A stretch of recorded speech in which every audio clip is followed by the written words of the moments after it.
Good afternoon, everyone. Bonjour à tous. Walasi.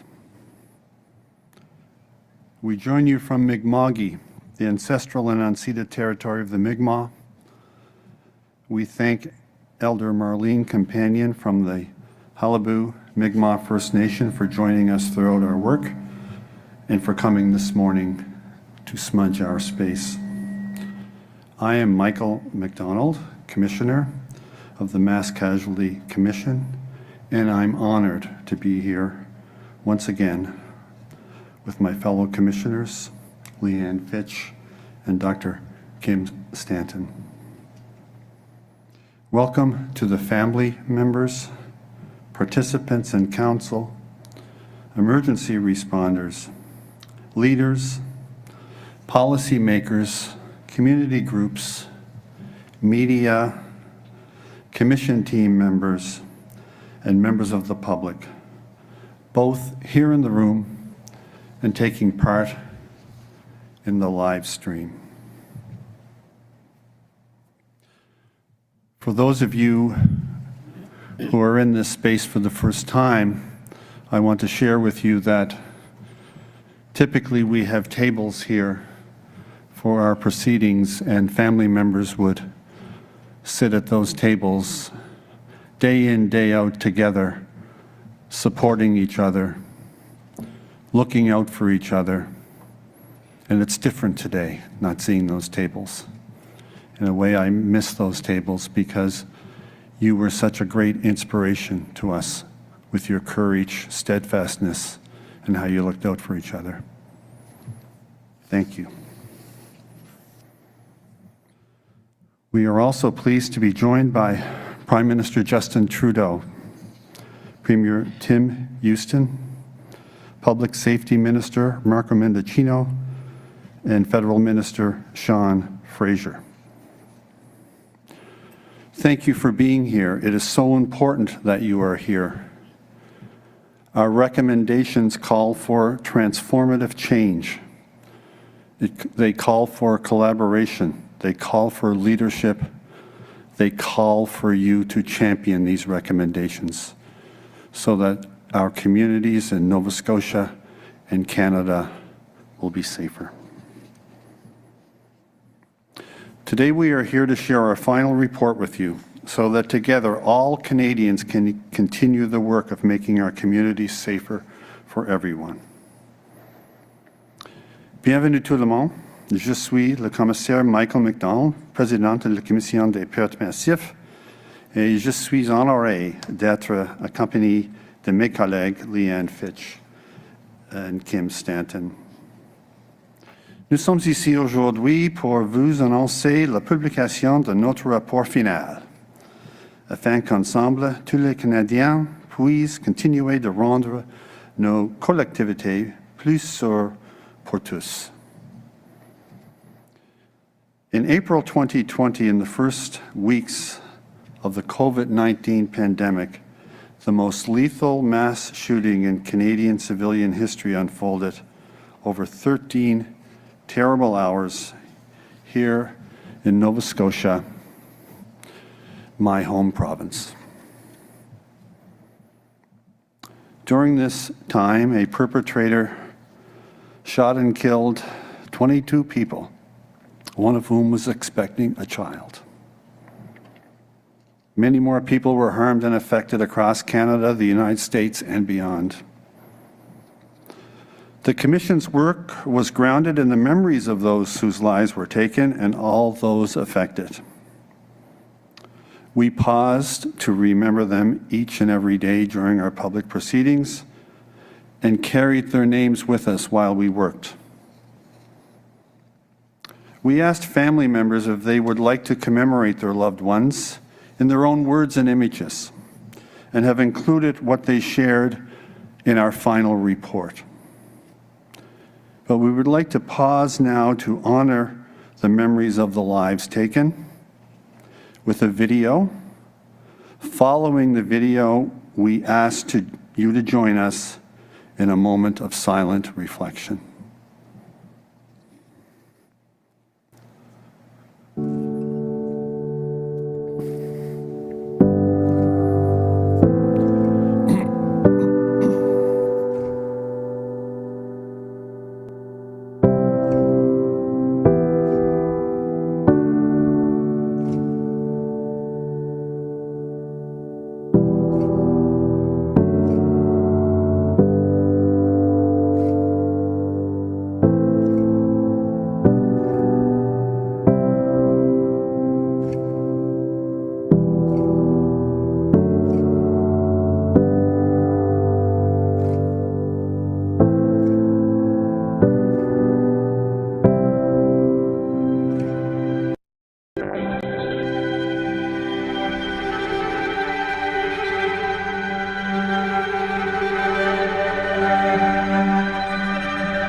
On behalf of all Canadians, the federal and Nova Scotia governments established the Commission in October of 2020 to determine what happened, how and why it happened, and to make recommendations to help make our communities safer in the future.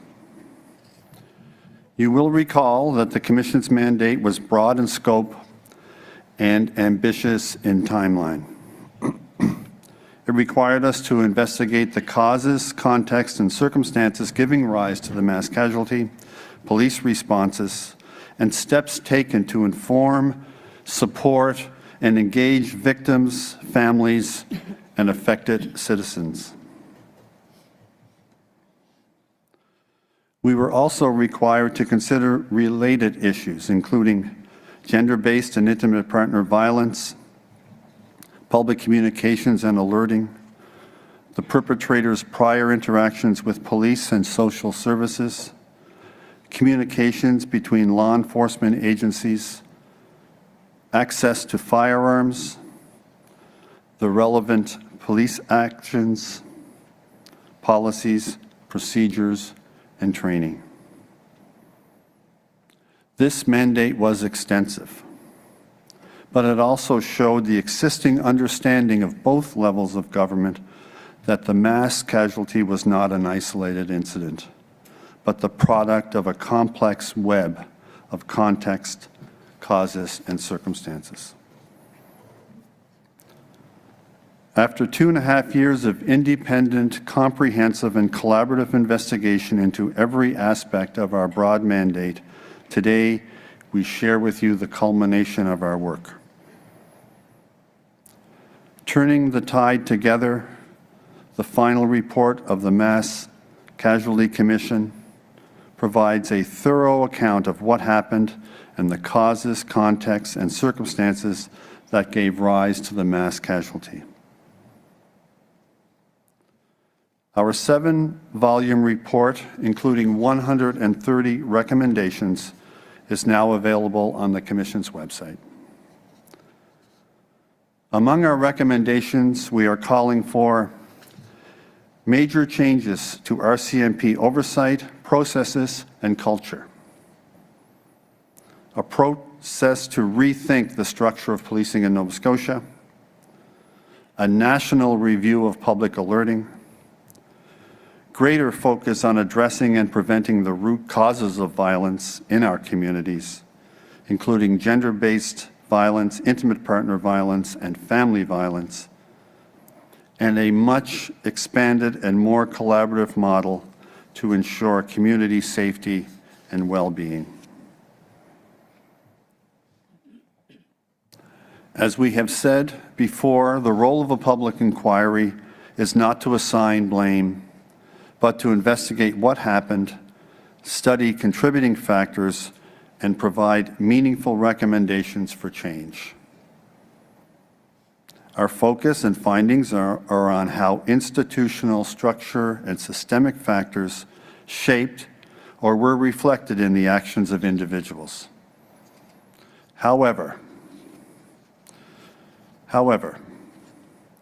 we do not shy away from declaring hard truths and accountability. We identify them precisely so we can learn from them and do better. Our findings and recommendations relate specifically to the critical incident response by police and the role of public safety partners, health and victim service providers, and communities. Crucially, we consider the broader root causes of violence, how such violence can be prevented, and how we can all help to improve community safety and well-being. We have called this report Turning the Tide Together because we know that it will take all of us across our country, working together to tackle the significant challenges to turn the tide on underlying causes of violence in our communities. Ce rapport, Redresser la barre ensemble, demande que nous travaillions tous ensemble pour relever les défis et les causes fondamentales de la violence dans nos collectivités. Commissioner Stanton will now share more on the structure of our final report. Thank you. Good afternoon, everyone. Bonjour à tous. Wilasi. The report is a culmination of everything we've heard and learned, and builds on information and insights gathered from multiple sources and many people. This included gathering and reviewing tens of thousands of documents, interviews with over 230 people, input from 61 participants, hearing from 60 witnesses during public proceedings, learning from 22 commissioned reports, hearing from more than 100 experts during 20 roundtables and other discussions, preparing an environmental scan, including over 2,000 relevant recommendations from previous inquiries and reports, and hearing from over 1,000 members of the public. In accordance with the mandate, we organized our work into 3 overlapping phases. In Phase 1, we focused on gathering the facts, establishing what happened leading up to, during, and after the mass casualty. Next, we examined the causes, context, and circumstances of the mass casualty in order to answer the questions about how and why it occurred, and to understand the facts in the broader context. Finally, we looked forward and focused on what lessons we'd learned and how best to make a difference in the future. Dans la phase finale de notre travail, nous nous sommes concentrés sur la meilleure façon de changer les choses à l'avenir. In addition to this phased approach, we organized the Commission's work around 3 main themes or pillars focused on violence, community, and policing. This helped to connect the dots between specific facts, issues, contexts, causes, and circumstances. The final report follows a similar structure. Volume 1 begins with a commemoration of the lives taken and the ripple effect the mass casualty had in our communities. This volume explains how this impact situates the context and purpose of the Commission's work. Volume 2 is about what happened. It sets out the Commission's main findings on what happened immediately before, during, and in the aftermath of the mass casualty. While we encourage you to read Volume 2 in its entirety, we have included a condensed overview of what happened in the executive summary. Establishing what happened and providing as much clarity as possible about the timing of how the mass casualty unfolded was very important to us and to many of you here. In addition to Volume 2, an interactive timeline is available on the Commission's website, along with an instructional video and guidance. Having set out what happened in Volume 2, we use those main findings in subsequent volumes as we focus on how and why things happened as they did. Volume 3 shines a light on the root causes of violence in our communities and how they can be prevented.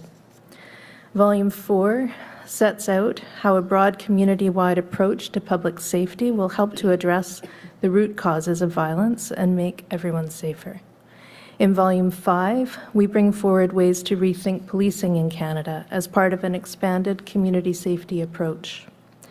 In Volume 6, we consider how best to implement the many recommendations we've made in the final report, ensuring that actions are taken and sustained.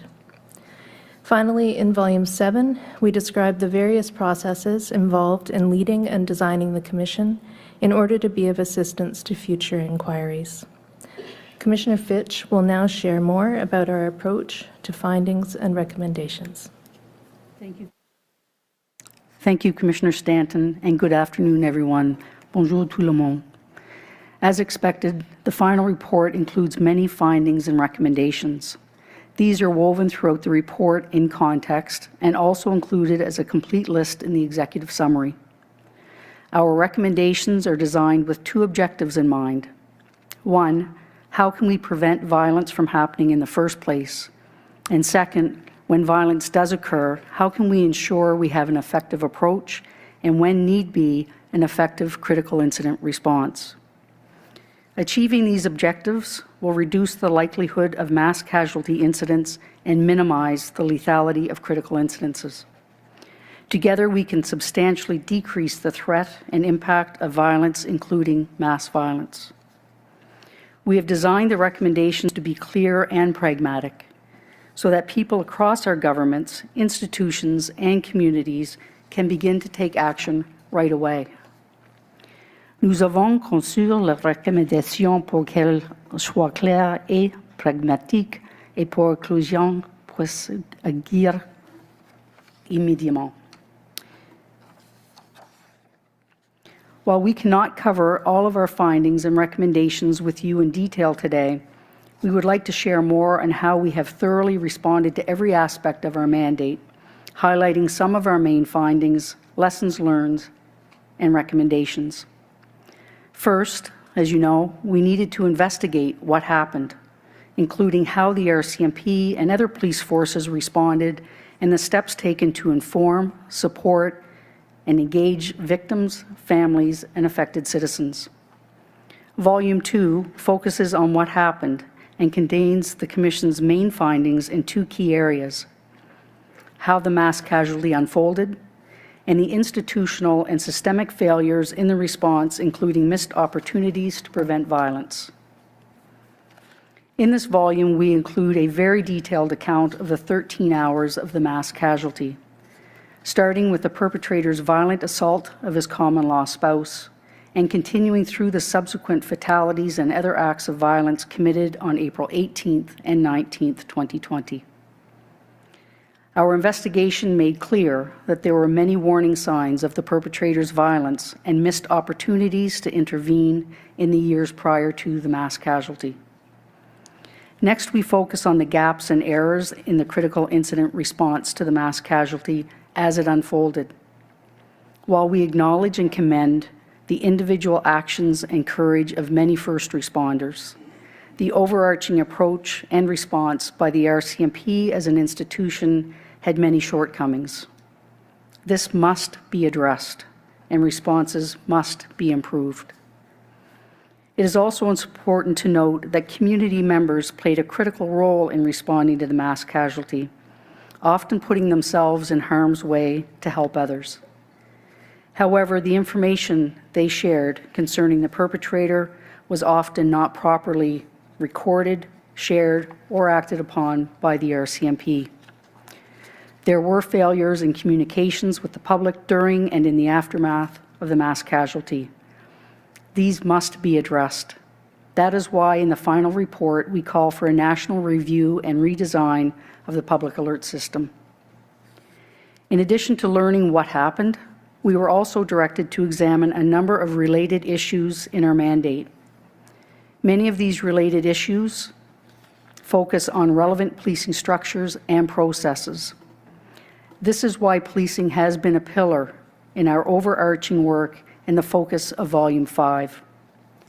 In Volume 5, we share specific steps that the RCMP, municipal police, and other public safety partners can take to improve critical incident preparedness, planning, and response. These changes will help better protect Canadians and community members and the police officers who step up to respond to critical incidents in the future. We set out principles of effective critical incident response based on preparedness, the uncertainty, community engagement, working together across agencies, and learning from experience. Next, we determined that the future of the RCMP and of provincial policing requires focused reevaluation. There is a need to rethink the role of police in a wider ecosystem of public safety. Significant changes are needed to address various community safety and well-being needs in the 21st century. To do so, the existing culture of policing must change. To ensure greater transparency and public accountability, we have recommended a range of measures. These include amending the RCMP Act to clarify the relationship between the RCMP Commissioner and the Federal Minister of Public Safety. We recommend clarifying the role of the RCMP Management Advisory Board. The bodies that hold police agencies accountable also need to be properly resourced. we recommend strengthening the role of the Civilian Review and Complaints Commission.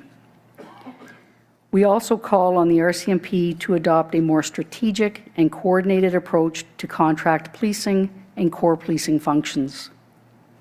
For Nova Scotia in particular, we call for a community-wide process to discuss and decide the future structure of policing services in this province. A culture of interoperability between emergency responders and other community safety agencies is required. This includes improved information sharing between all concerned. In addition, we established that everyday policing practices, including decision-making, note-taking, and supervision, must be improved. This is important given all the ways that daily decision-making determines which crimes and which social problems come to broader official attention and how effectively social and criminal problems are countered. Throughout the final report, we emphasize that effective police agencies are learning institutions, capable of recognizing and responding to the changing expectations of their communities, and capable of learning from their past actions in order to do better in the future. To do so, a culture of learning and accountability within the RCMP and all police services is required. Term-limited training must be replaced with ongoing police education. To that end, there must be a complete overhaul of police education in Canada, followed by recruiting officers suitable for modernized policing. Such transformation is essential to improve all aspects of the RCMP's future work and that of other agencies. We also identify the need to make sure police understand the importance of securing the safety of all those who experience and are at greater risk of violence. This will entail a much greater focus on violence prevention and better ways to collaborate with other services. Most importantly, the RCMP must finally undergo fundamental change that previous reports have called for. Canadian society is at a critical juncture with respect to the future of policing.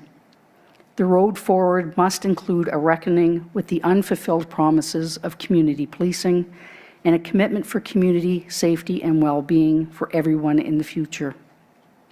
La société canadienne se trouve à un moment critique en ce qui concerne l'avenir des services de police. Nous devons faire face à la promesse non satisfaite de la police communautaire. Commissioner MacDonald will now say more about our findings and recommendations concerning violence. Thank you, Commissioner Fitch. Consistent with the related issues in our mandate, in Volume 3 of our final report, we focus on violence, and in particular, how it is critically important that we address the root causes of violence. One question we considered is whether mass casualties can be predicted.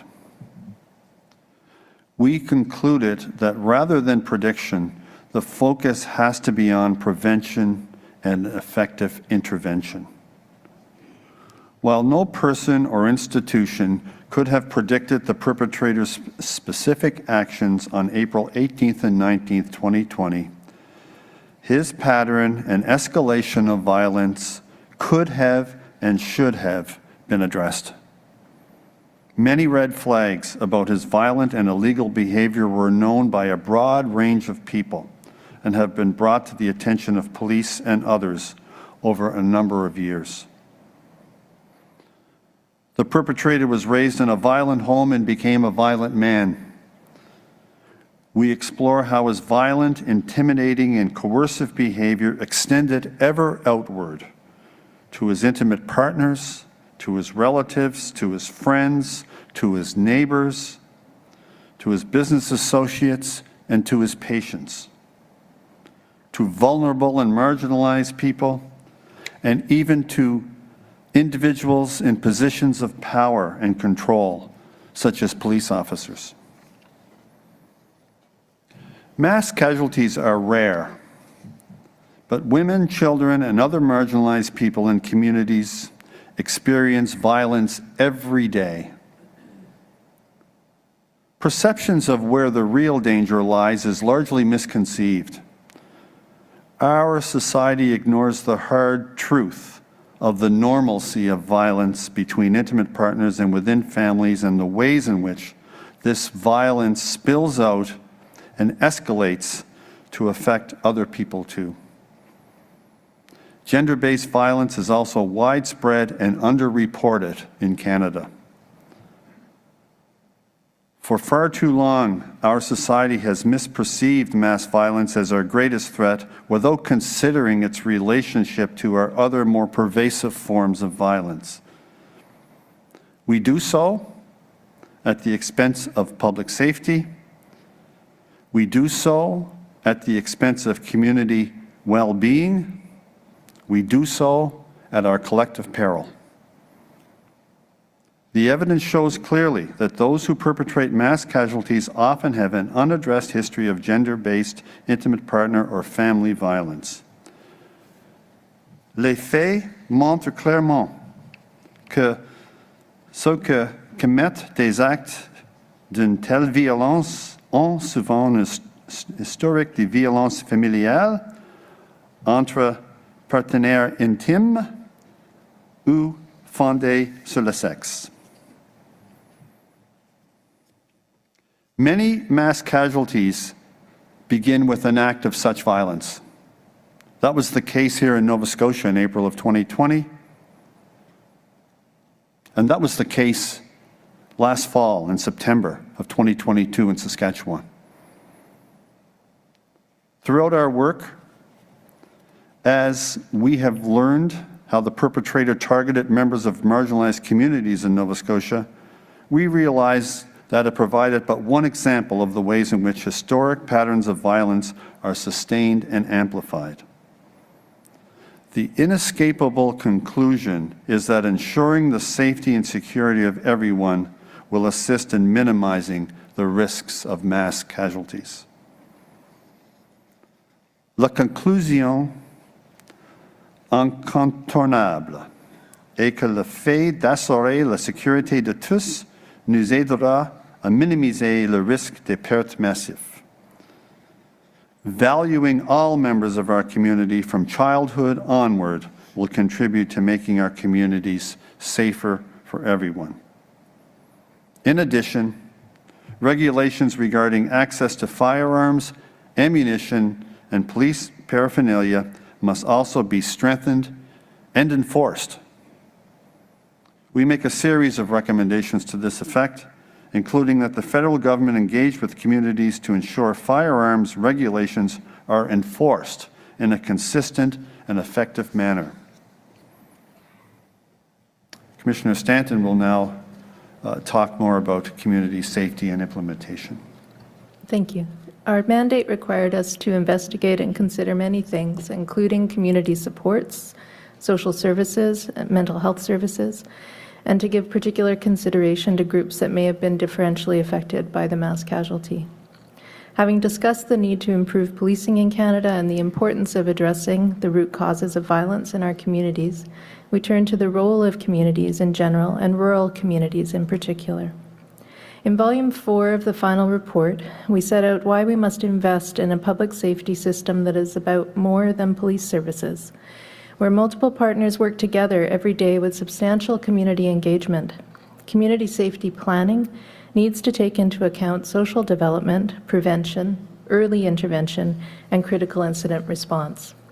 We find that the social determinants of health, including equality, access to housing, health and social services, adequate income, and education, are also the social determinants of community safety and well-being. It follows that a public health-based approach to community safety is the best model for the future. This means community safety planning should address 4 areas: social development, prevention, early intervention, and critical incident response. It means public policy and funding should put crime prevention on an equal footing with enforcement of the criminal law. It means the focus of policing should be, how do we prevent further violence? This in turn requires seeing support services in the community as full partners in community safety who will assist and respond when community members need help or in crisis. Community safety and well-being are not just about policing. They're about engaging both policing and non-policing partners to ensure that violence prevention is a central focus of public safety. Police should be one part of the community safety net. Their important responsibilities to ensure public safety are shared with community members, other organizations, and institutions. This would enable each partner in community safety to focus on the part of that public safety web that best suits their knowledge and expertise.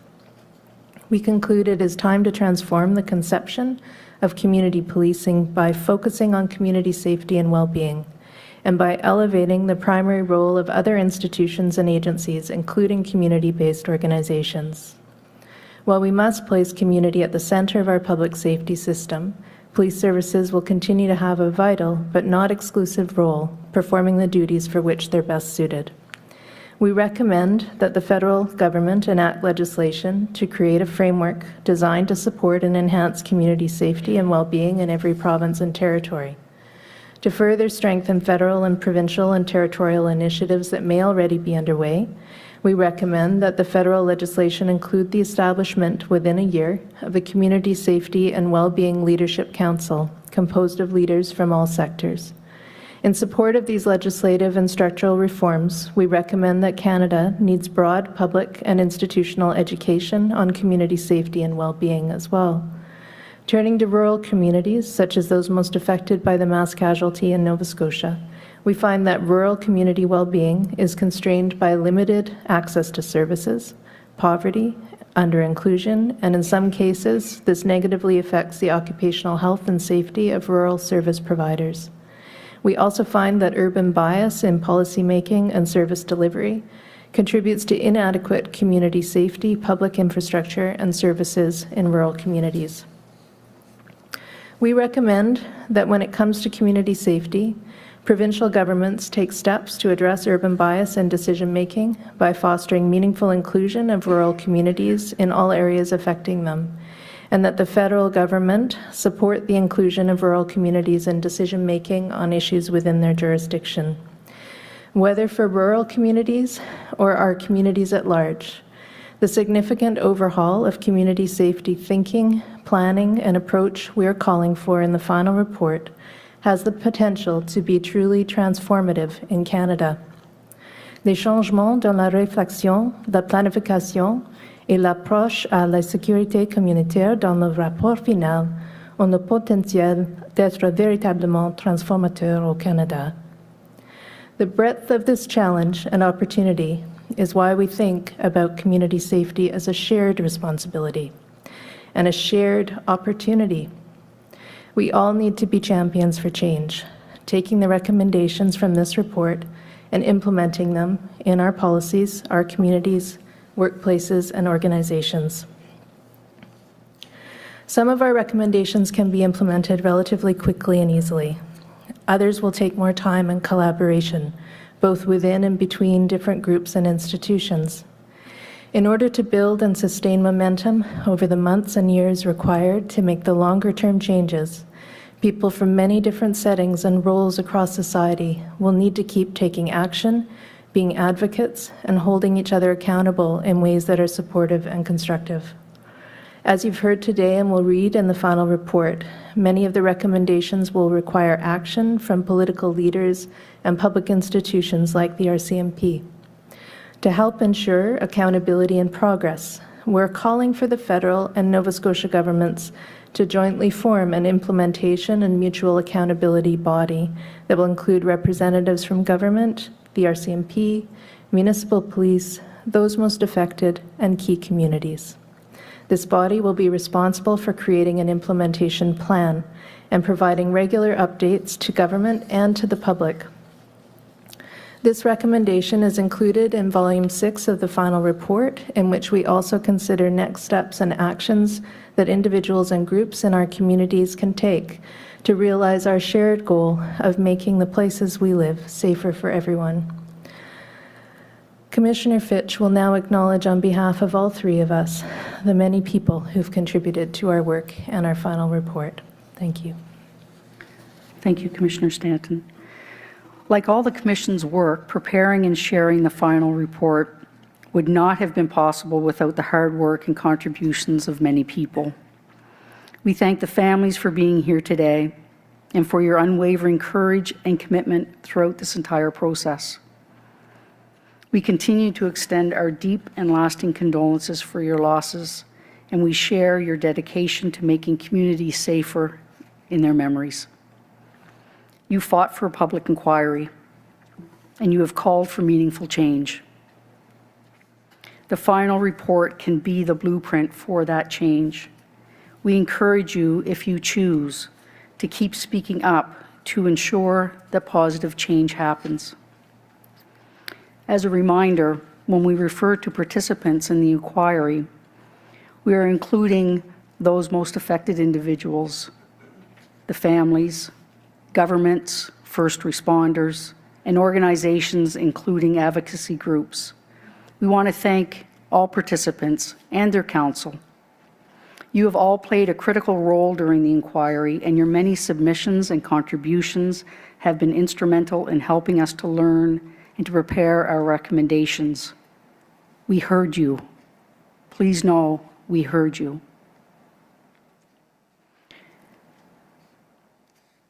Now the final report is ready. Please continue to be champions of implementation. We also thank the many other people who have contributed to this work, including emergency responders, witnesses, roundtable members, commissioned report authors, community organizations, the media, service providers, members of the public, and every member of our commission team.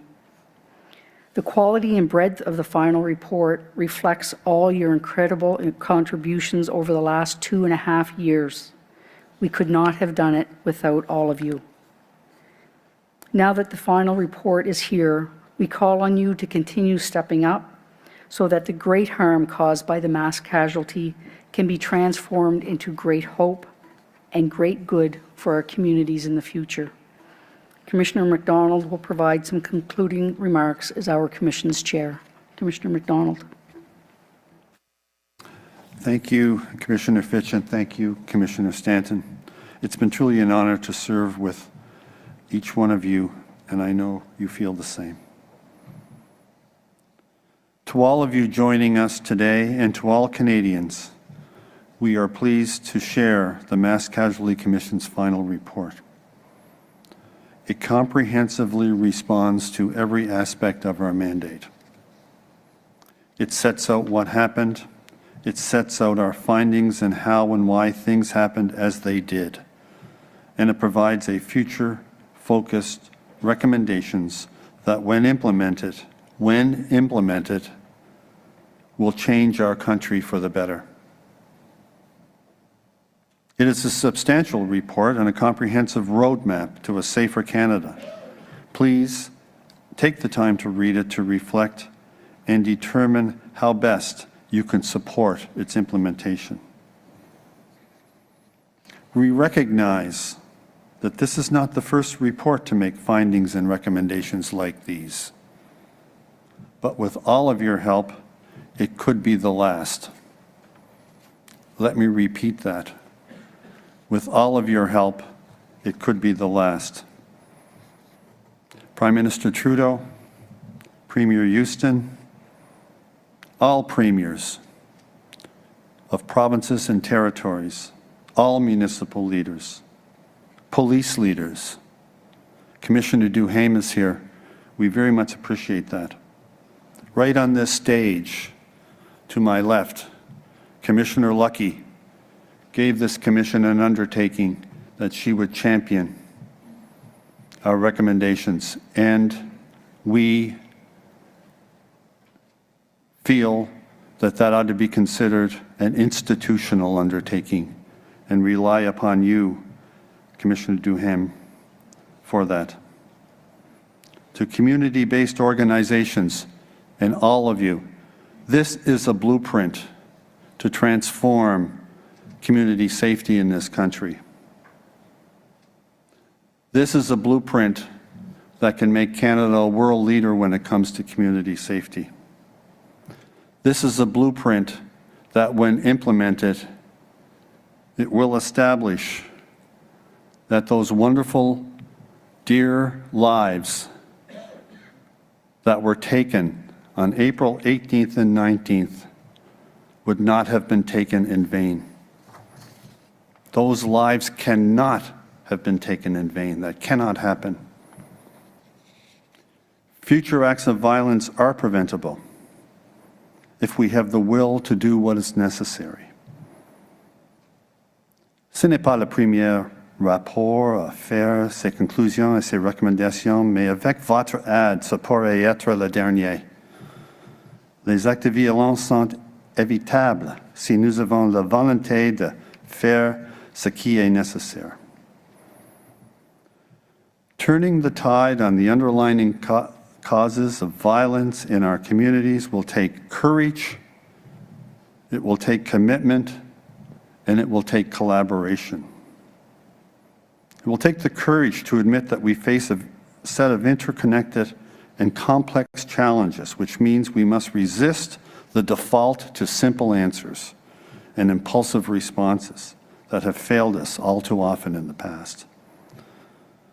As a country, we need the commitment to keep going month after month, year after year, making steady improvements and sustained efforts to shift entrenched values, fix broken systems, and make violence prevention our guiding star. Most important of all, it will take collaboration from all Canadians, including leaders, policymakers, first responders, service providers, public institutions, community groups, and members of the public. So we are relying on the various offices, the Prime Minister's office, the Premier's office, all levels of government, police leaders, all police leaders, chiefs and leaders, relying on you to do right by all those whose lives were taken, and to do right by all those who remain suffering in heartache. Surtout, il faudra la coopération de tous les Canadiens, faisant de la prévention de la violence notre principe directeur. By working together, you helped us develop meaningful, practical, and sustainable recommendations for the future. Now we call on you to implement them and make our community safer for everyone. We all have a lot of work to do. It's time to act. Thank you. Merci. Namoltis.